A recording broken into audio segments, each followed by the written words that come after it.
Hey everybody, it's me, Lisa, and I'm back. Today's video, we're going to discuss the Shane Dawson's conspiracy theories. There's a lot to dive into, so we're going to get right into it. But don't forget, subscribe. Give me a big thumbs up if you like the video. If you don't, that's fine, but if you do, share me with the world. So, I watched both parts, and I'm not going to do a live stream on it because I do not want to have any issues. I don't, I live streamed the Jake Paul, couple of those, and I know that it's me reacting to it, but I'm still iffy on that, because I'm using someone else's content, and that really does bug me. I don't like doing that. I don't like using other people's content.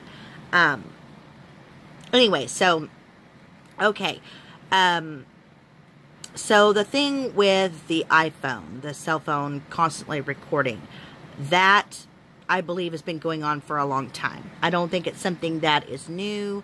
I think that, my personal opinion, I think we're recorded on any device that we use, even our TVs, because, like, they've had news programs on it talking about how,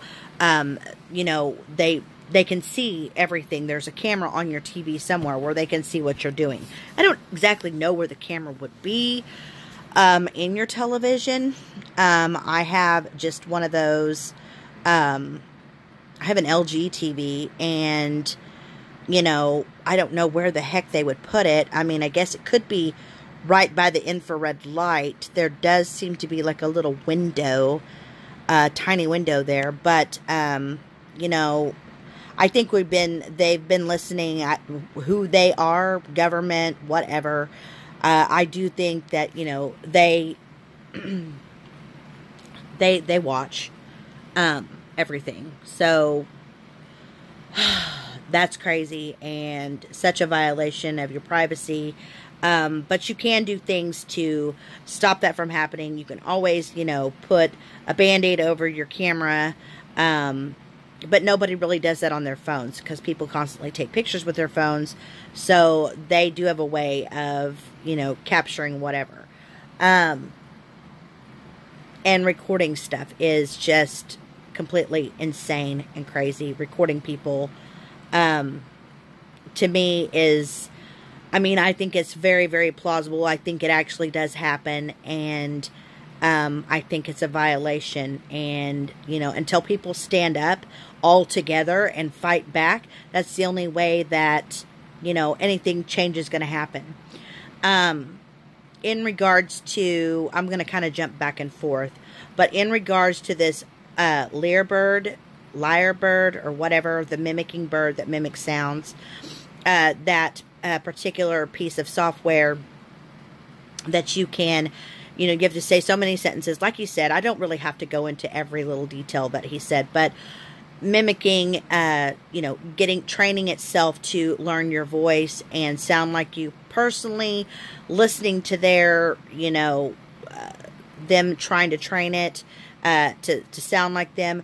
There were small, minute parts where they sounded like they were that person, whether they sounded like it was Shane, or, Morgan, or, Andrew, but it mostly, to me, sounded very roboticized. It didn't sound, even on the phone, I would still be able to tell that it wasn't a genuine person speaking to me and having a conversation.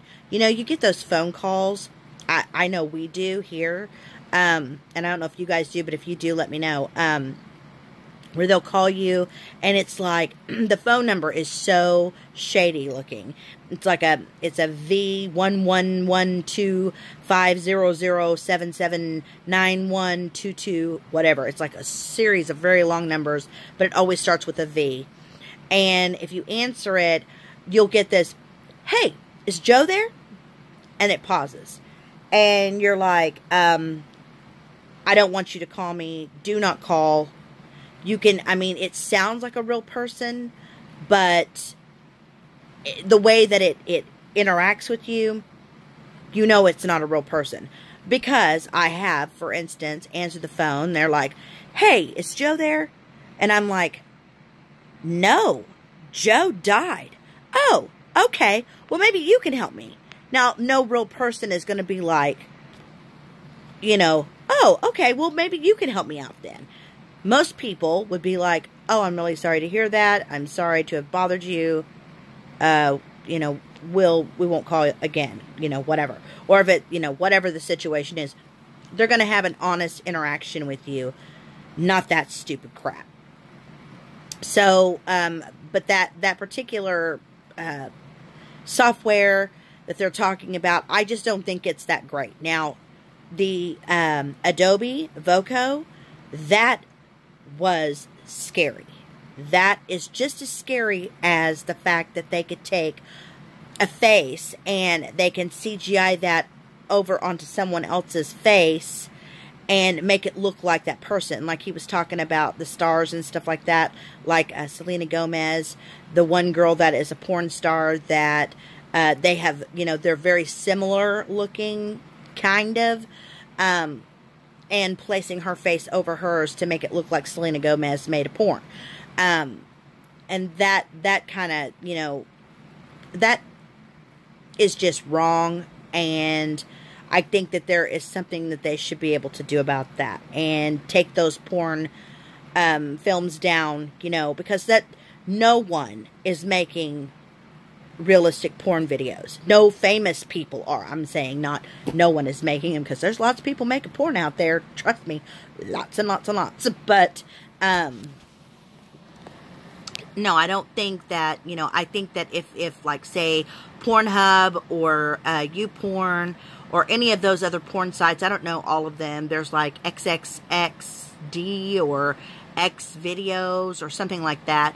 I think what they should do is they should, as soon as those get uploaded, they should take them right down, because, you know, that's, you know, defamation of character on these celebrities, and it's not right. It's wrong. And, you know, I think if someone was going to do that, a celebrity was going to do that, I think they would damn sure probably, you know, be advertising that, you know, that's what they're doing, you know, to make money, because nobody should be ashamed of their bodies or what they do with their bodies. But I don't think, you know, I think if they upload those things, I think that those websites need to pull those things down immediately.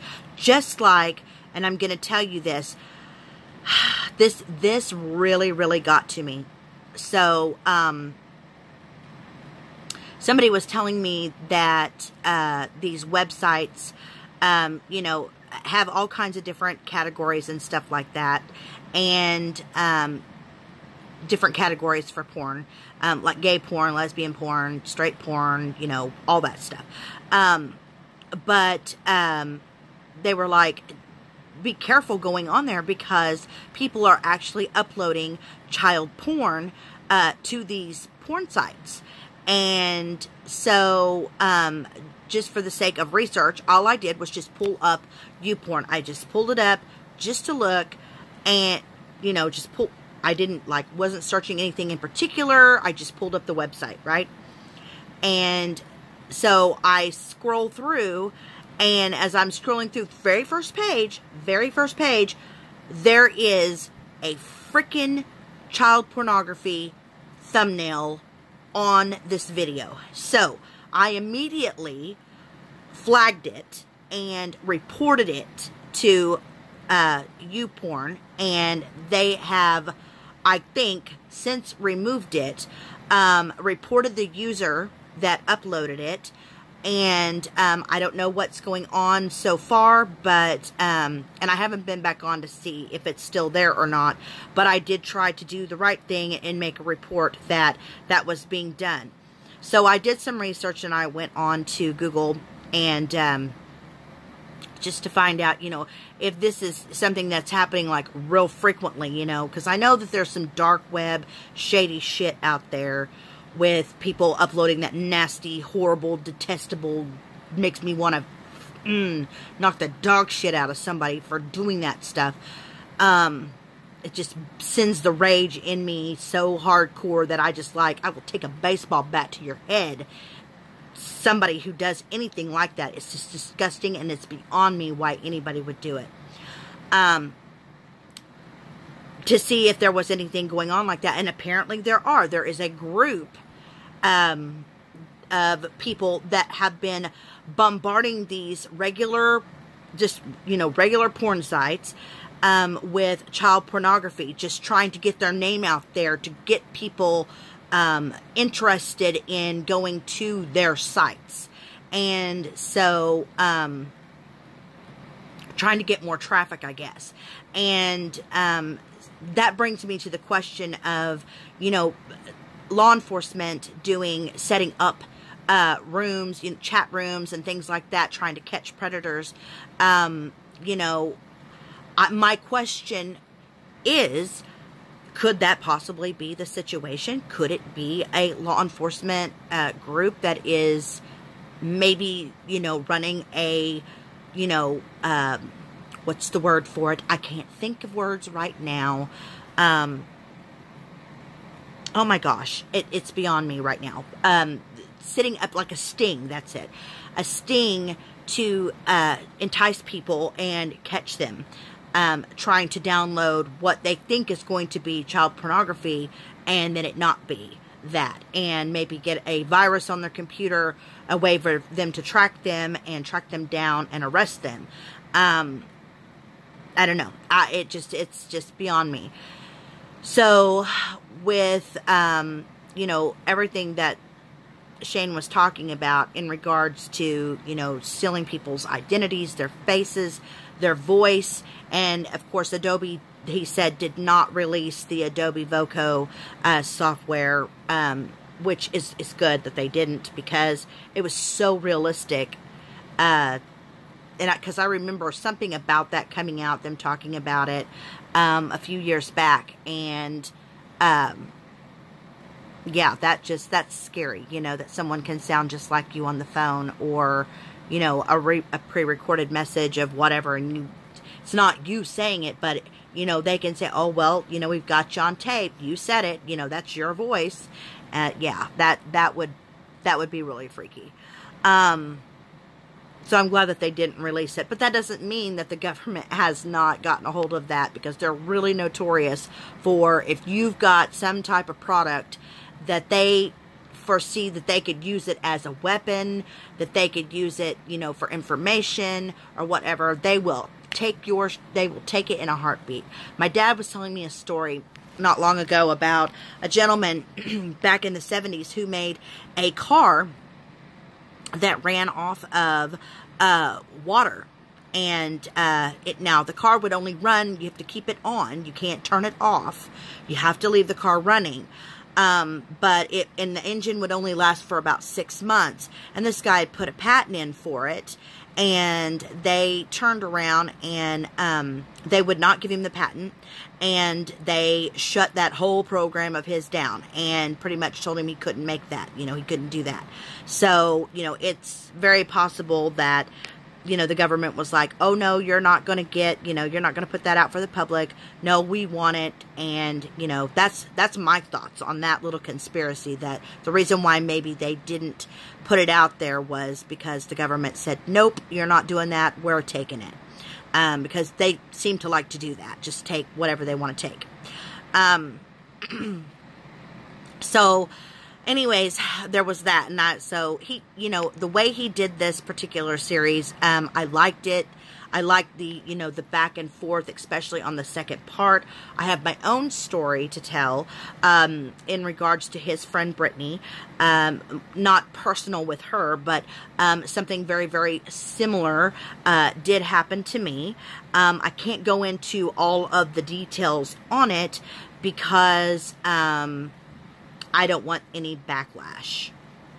We'll just put it that way. Am I scared of this person? No. I'm not scared of anyone. I'm not scared of a single person in this entire world at all. But, she fell in love with somebody and then realized that this person wasn't who he seemed to be, or who he portrayed himself to be. And, she was scared. She was very scared. And the way that they were acting, his mother and himself, the way they were acting was very suspicious. She had every right, and I'm telling you, if you feel that way about a person, if you get that gut feeling, and it seems like somebody's knocking on my window, but there's nobody there. The wind's blowing like crazy here today, though, so it could be just something brushing up against the window. Freaking myself out. Anyways, and you know, she had that gut feeling, and I always say, you know, whatever that gut feeling is, it's usually right. It's usually right. And, you know, so I'm telling everyone, if you feel something is wrong or off, you know, just something doesn't sit right, you get that uneasy feeling, get out of it, get away from it, move away, stop talking to that person, whatever. Do what you need to do. Self-preservation is number one. And protecting your family too. So, something that, the thing that happened to her, something very similar happened to me. But this is way before we had internet, and, you know, so we didn't have cell phones, and we didn't have, you know, internet. We didn't have, you know, we just started watching, you know, VHS, you know, we had VCRs, and CDs cost like, you know, $100. CDs weren't as cheap as they are now, believe it or not. And some of them were ginormous CDs. And the equipment to buy them were tens of thousands of dollars. I mean, it was crazy. So we didn't have that ability to search someone and look up someone. So I was, in my teens, I was in high school, and I had met someone through a friend of mine. And we, you know, started dating one another, and he was a year older than me, but the weird thing is I was like 15 years old when I met him, and so he was 16. He had a car, what I thought was his car, but it was actually his stepmom's car. And he had his own place to live. He had an apartment. And I don't know why my camera's blurry. I'm so sorry. Hopefully it straighten out. There we go. Okay. So back to the story. Anyways, he had an apartment. And I was like, wow, okay. So why is that? You know, and my friend was just like, you know, he just, he's graduated early or whatever. There was something like that said, and I'm not going to say that she specifically just flat out said he graduated earlier, but that's maybe it was something he had said to me, but it's been a very long time ago. So like I said, 15 years old, I'm 47 now, so just bear with me on this. So anyways, we are dating, and, you know, going through just, you know, the normal teenage love and all that, you know, jazz, and so we start dating and seeing each other on a regular basis. An incident happened that I'm not going to talk about, and I ended up pregnant. I'm not going to talk about it because it is, it's not that it bothers me to talk about it, but I'm just not going to put it out there. I'm not giving it any more power than it had back then. So, and I ended up pregnant with my son, and, you know, it was, you know, I had people telling me to get an abortion, that kind of thing, and I was like, I'm not doing it. I don't believe in that at all. And that's my opinion. If that's something that everybody else does, I don't, you know, that's on you. It has nothing to do with me. But I don't believe in doing something like that. So I was like, you know, I'm going to give birth to this child, and I'm going to raise this child, regardless. We're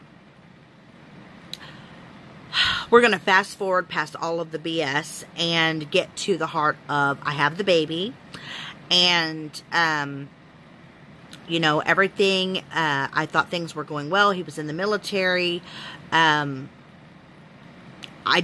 didn't really want to be with this person, but I thought that I was going to have to stay with this person because, you know, you back then, you know, get pregnant, you get married, you raised a child together, you know, and that's what I thought. So things started getting really, really weird. His father, who was actually his grandfather, not his real father, I don't know what happened to who his real father is. But his mom gave him up to his grandparents. And so they raised him like they're one of their own children. And no, it's not all sweet and googly and wonderful, warm feelings. Maybe his mother or his grandmother was a good person, but his father definitely was not a good person. He's gone now. He's dead. But he, you know, I was a bounty hunter under his dad for a short moment, for a few months. That's what him and I did together, to make money.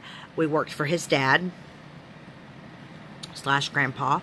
And we would go out of state and go on bounty hunts. And when we did stuff like that, we would, you know, leave my son with my parents. And it was probably a month or so into it that his father / grandfather made a comment about little pretty blue-eyed blonde-haired boys sell very well on the black market in Mexico. And I had overheard him saying this, and I was like, what the hell is he talking about? You know, I'm just like, I mean, he had a nice office in a prominent area in my town, and I'm thinking, what the hell is this man talking about? And I overheard him telling one of his other bounty hunters, his name was Red, he was like, yeah, I have a grandson named Jeffrey, but, you know, he's so small and little, and he's beautiful and perfect, but I could probably get, you know, at least 50 grand out of him. And so, of course, that put me on freaking high alert, and I myself, at that time, was 16 years old, and, you know, like, just in panic mode, serious panic mode. I'm 16, I'm like, you're not taking my baby, you know, but here I am, just a kid, I'm only 16, even though I am married to his son / grandson, and, you know, I'm just like, this is insane, this is insane. So, I brought it up to him, and I said, hey, you know, I overheard your dad talking some crazy shit, and I want to know what the hell's going on. And he's like, don't worry about it, don't worry about it. And I was like, he was like, but, you know, my dad just talks. And I'm like, no, something is not sitting right with this situation. And so it was like, I don't know, maybe a few weeks later after that, they kept wanting to babysit. They kept wanting, now they never wanted to babysit before. Never wanted to have him over or anything like that. But all of a sudden, they wanted to take care, they wanted to babysit. Now, granted, I will tell you, his mother / grandmother was already gone. She was passed away. So, craziness. I know, I've just got a lot to talk about. But, she was already gone, so his father / grandfather was remarried to another woman, a younger woman. And they were like, we really want to have Jeffrey, you know, I shouldn't even say my son's name.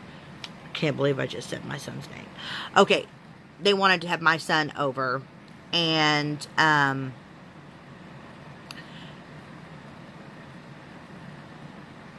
I was like, no, I'm not okay with that. I'm not cool with that. No. And so my husband at the time was like, why not? You know, he's my dad, and, you know, he's family too, and he has the right to spend time with him. And I was like, no, I'm not okay with that. I'm not okay with that. Him and I split up for a while. after that kind of happened. I mean, he had cheated on me, messed around on me, and all of this stuff. And so we were split up for a while. And, you know, they kept trying and trying to get him over there. And they were like, you know, they asked for a copy of his birth certificate. They wanted to go get his pictures made, stuff like that. It was just real weird. And I was like, no, you're not getting any of that. You're not getting his birth certificate. You're not going to take him to go get his picture made. You're not doing any of that. That's just not happening. And I had my parents to back me up. So, you know, I just wasn't going to allow it. Just wasn't going to do it. And so, and my parents, you know, of course, weren't either. So, we, time went by, and he, you know, was trying to, you know, woo me back, and I was stupid, and I fell for his crap and his lines, hook, line, and sinker, about, you know, wanting to be a family, and, you know, be a good dad, and all that crap. And we ended up getting back together, and then some things happened after that, and it helped me with the process of getting my divorce done. So, and that's what I'm going to say about that. That's all I'm going to say about that. So I got my divorce done, and then I had moved to another state, and I had gotten in a relationship with another man, and eventually we got married, and we had a child together. Now, I had 2 children with this first person, and then I had a third child with my second husband, and I lived in this other state, and we had, you know, decided he wanted to have contact with my 2 children. The first husband did. And I was like, okay, you can have contact with them. You can call them anytime that you want. And you are welcome to come here to my house and visit. You are not taking them anywhere. You're not. He wanted to... This is what is really crazy, is he had moved to Mexico. Out of nowhere, he's living in Mexico. I'm like, okay, that's odd. You don't even have a full education. You don't know how to speak the language. Why did you move to Mexico? So he told me that he was involved in his father's insurance business down there. His father had moved down there, got remarried, had other kids. And I was like, well, no. He wanted me to seriously let him fly the children to Mexico. Now, they were in, like, kindergarten and first grade. I'm like, no, you're not taking my kids anywhere.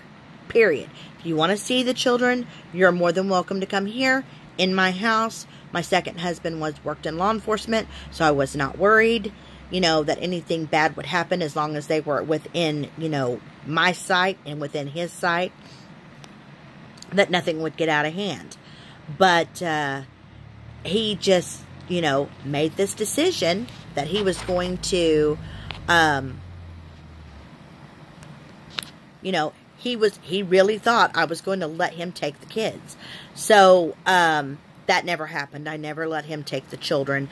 My children did have the opportunity to meet with him, talk with him, actually see him later on in life on their own accord. I let them do that. They found out for themselves what type of person he was, and they chose to disconnect themselves from him for good. So, but, you know, I did what I needed to do to protect my kids from that insanity. So I understand where Brittany is coming from and why she, you know, did what she did to get away and move on with her life. And it is sad that they have to live with, you know, looking over their shoulders that, you know, something horrible is going to happen. And that, you know, her son can never have a passport, you know, because if anything was to happen, I mean, they would be able to just, you know, they could jerk him away and run off with him. And, so I get it. I totally get it. And so I'm going to address the whole Chuck E. Cheese pizza controversy. Well, not really controversy, but it's his theories on what he thinks that they're doing. So back in the late 80s, or the early 80s, I should say, there was Showbiz Pizza before there was Chuck E. Cheese Pizza. And same type of setup. You know, they had games. They had the animatronics that played music and sang songs. And you could have a birthday party there. And they had pizza and soda and, you know, ice cream cakes or something like that. And I believe that Chuck E. Cheese actually bought out, or they changed the name to Chuck E. Cheese from Showbiz Pizza. We have one here, and the Chuck E. Cheese is in the same exact location as Showbiz Pizza was. And, you know, I know that Shane was showing, you know, talking about the fact that he thinks that they possibly reuse old pizza and, you know, put the pizzas together and reserve them, reheat them, put on a few fresh toppings, make it look, you know, like it's, you know, a whole fresh pizza. But if you watch the video, you notice that there was this intermittent talking about gambling and introducing children to gambling. And, you know, I agree with that 100%. I think that is what, you know, puts that thought into a person's head as they learn it very young, to, you know, start gambling. And these parents are spending hundreds of dollars for a few little plastic toys. Little plastic, cheap penny toys. I mean, they're like, you know, penny candy and penny toys, which they don't really have penny candy and penny toys anymore because everything has gone up so much. But, you know, spending hundreds of bucks at a pizza place with these animatronic puppets singing all these, you know, hip songs, you know, their version, like Kid Bop or whatever, and playing, you know, current music and things like that. And, you know, they make these deals like, oh, if you buy, you know, 2 pizzas and drinks and, you know, and you buy, say, $20, $40 worth of tokens, you know, you get like $10 of tokens free. And then, you know, you pass out these cups with these tokens in them and, you know, send your kid over to start playing. And they're, you know, want to win. They want to win those tickets, and they want to win so much that they can, you know, buy something from the shop, you know, that is worth it. And, you know, 9 times out of 10, the kid comes away with maybe 100 and so 200 tickets, and it's enough to buy just a bunch of little piddly stuff and nothing, you know, it's not worth, you know, you're not really getting your money's worth. You've spent, you know, $40 on tokens to get these cheap little made toys and this cheap candy. It's just ridiculous. And why parents just think that they should, you know, why they would support doing that is beyond me. It's a joke. It is a real joke. I mean, even, you know, the pizza's expensive, and it is not that good. I'm sorry. They say it's made fresh and all of this, but it's not that good. It's okay, okay? It's like, I know they say the dough is made fresh, but, I mean, when we've gone, and we've gone, the pizza usually tastes like a frozen pizza to me. It has that taste, with maybe some fresh mozzarella and, you know, some pepperonis on it. And, but the sauce just, you know, it's not that good. It's just not. So, it's definitely not worth what you're spending. And, of course, like I said, we've gone, and we've taken the children, and we've, you know, I think we've even taken Eva with us, and went to Chuck E. Cheese once. But it was, you know, it's a joke. It's a joke.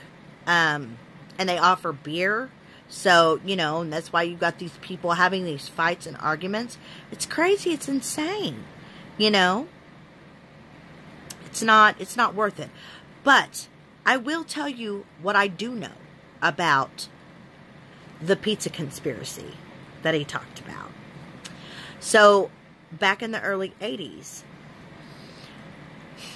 before it was Chuck E. Cheese, and when it was known as Showbiz Pizza,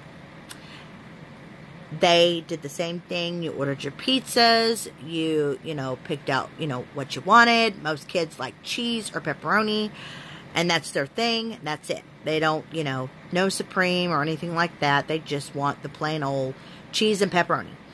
So, they make a lot of those every day, and I know they say they prep their dough fresh, but, I'm skipping back, Showbiz Pizza. I remember this. I was in 8th grade and gone there for some birthday party for some one of my friends, and the parents had ordered pizza for all of us kids, and we had soda, and we had cake and ice cream and, you know, all that good stuff. So the pizza comes, and they're like, each kid gets 2 slices of pizza. Well, there was still, you got kids that, you know, didn't eat a lot or whatever, or didn't want to eat, or I don't know. I don't know what kid doesn't want to eat pizza, but, you know, there was pizza left over. And I noticed that when, you know, the mom was like, they were like, do you want to take the pizza home? Do you want a to-go box? And she was like, no, I don't want it. They were like, okay. They walked over, they took the pan of leftover pizza, they walked over, they set it right on the, like they have a window where they pick it up and deliver it out to the tables, but they had their, I guess, prep area just right across, you know, right behind it, that window, and they would set the pizza up there on the shelf, and there was multiple different, you know, leftover pizza there. Here's the thing. They also had the option to buy the buffet, where, you know, if a single family come in, they didn't want to order a whole pizza, they could have a buffet. And I watched it happen with my own eyes as they picked up the pans of pizza that were left over from a party that they had just picked up, got a new pan, put the leftover pizza on that pan, and then walked over, threw some fresh mozzarella on it, put it through the oven really quickly. You know, it was like maybe 5 minutes. Pulled it back out, and they didn't have to cut it or anything, but it was arranged so you had some pepperoni here, some cheese here, some sausage here, so on and so forth. But I watched them pick up that pizza they had already served a party and place it on a new tray and reheated it up and put it out on the buffet. I saw that happen with my own freaking eyes. And this was back in the 80s. This was when it was known as Showbiz Pizza. And then it was like within a year or two, Showbiz Pizza got shut down. And all of a sudden, Chuck E. Cheese opened up in its place. So, Chuck E. Cheese, I know they've already come out and said that that's ridiculous. They don't do that unequivocally. Do not serve, you know, food that's already been served and reheat it and all that stuff. But, you know, and you make your dough fresh, so that's why your pizza's a little misshapen. I've known many pizza places that make their dough fresh every day, and their pizza is not misshapen. It's a, you know, pretty circular. There isn't a definite, you know, good inch gap between the crust and the other piece. It's just not it. Just not. So that still does not answer that question. And I also think that they would probably do that maybe at certain stores in certain areas, like, you know, stores get so much product to be able to serve customers. And say you get your dough balls or whatever, you get, you know, 200 of those every 2 days, or, you know, whatever the case may be. I just don't, I've seen, I'll just put it this way, I've seen some managers do some shady crap. Yep. I have seen some managers do some shady stuff at restaurants. 100%. I worked for a buffet-style cafeteria when I was younger, and the owner would, for sure, tell the chefs that were in the back preparing the food, you know, when they brought out, like, the shrimp or mashed potatoes and gravy and stuff like that, once the evening was over, they would pull those pans, they would dump that back into a, you know, a plastic bin or whatever, shove it in the fridge, or cover it, or cover the metal pan with saran wrap, shove it in the fridge, mark the date on it, but turn around the next day and incorporate the old stuff with the new stuff. I've seen that happen not only in a place that I worked, but I've seen it happen in other places too.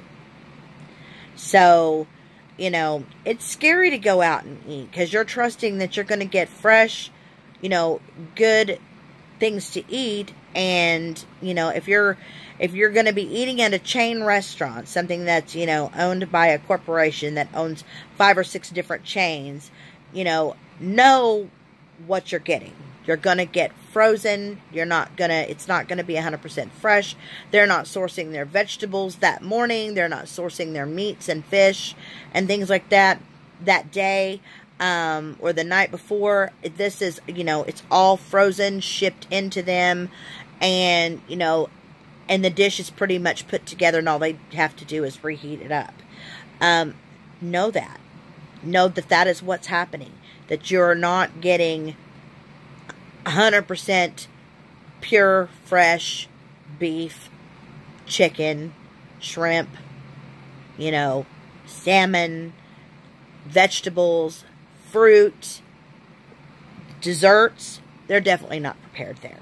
The desserts, they're made at a manufacturing place, and they're stored in a warehouse until they're ready to be shipped out to all the restaurants. So, Olive Garden's famous, you know, tiramisu, they don't make it there. That's made somewhere else and frozen and stored and shipped out to them. And I know this for a fact because I love that stuff. That tiramisu is delicious. And I have gone, and it was like 5 o'clock, and they had pulled their tiramisu out late. And they informed me, I'm sorry, it is still frozen. We cannot serve it as it's frozen. I was like, can you just cut a piece? I will take it home and put it in the fridge and let it thaw. We cannot sell it that way. We have to, you know, wait for it to thaw, and then we can cut it and serve it and sell it. And I was like, why is it frozen? Well, that's the way it comes to us. So it's not 100%, you know, it's not handcrafted back there in the kitchen. It's crafted in some other kitchen, a big, huge automation kitchen, but it's not crafted in that restaurant. So just be aware of when you go out to eat, what you're getting, where you're going. I mean, you get what you pay for. And as far as the pizza situation, you're not paying for that. I mean, well, yeah, if they're doing that, you are. But I can tell you, I know for a fact that the other kid-friendly game, puppet type, whatever, restaurant, Showbiz Pizza, they were doing something just like that. They were taking those pizzas, leftover pizza, putting it all together, putting it out on the buffet, and selling that buffet. So they weren't making fresh pizza right there. So, but I'm already at 45 minutes. I've talked long enough, and I hope everyone's having a great week. So far, I have been just in a serious amount of pain. I have rheumatoid arthritis, so with this wishy-washy weather situation, it has caused me to just have all kinds of problems with my joints. So, currently not feeling the greatest, but I did want to talk about it. I did want to talk about the Shane Dawson conspiracy series, little mini-series that he did. Comment below. Let me know what your thoughts are on it. What do you guys think? Do you guys own iPhones? Have you guys tried the, Lyrebird or Learbird, whatever, however you say it? Have you tried that application? What are your experiences? What conspiracies have you personally maybe have dealt with? I don't know. Let me know. Anyways, I do hope I see you guys again here really soon. I'll be back. And I'll probably take a break tomorrow and just rest. But hopefully I'll be back on Friday with a new video. And I am going to try to film a Valentine's Day Get Ready With Me this evening. And get that put out for tomorrow. So yeah, you will see me tomorrow. Because tomorrow's Valentine's Day, guys. Completely forgot about that. Wow. Boy, the time's going by so quickly. Alright, so yeah, I'm going to do a Get Ready With Me Valentine's Day edition, and I'll have that uploaded tomorrow, and maybe I'll just take my break on Friday, and then be back and see you guys Saturday or Sunday. Anyways, don't forget to subscribe, and don't forget to give me a big thumbs up. Love you guys to pieces. Thank you so much for your support, and I will talk to you later. Bye.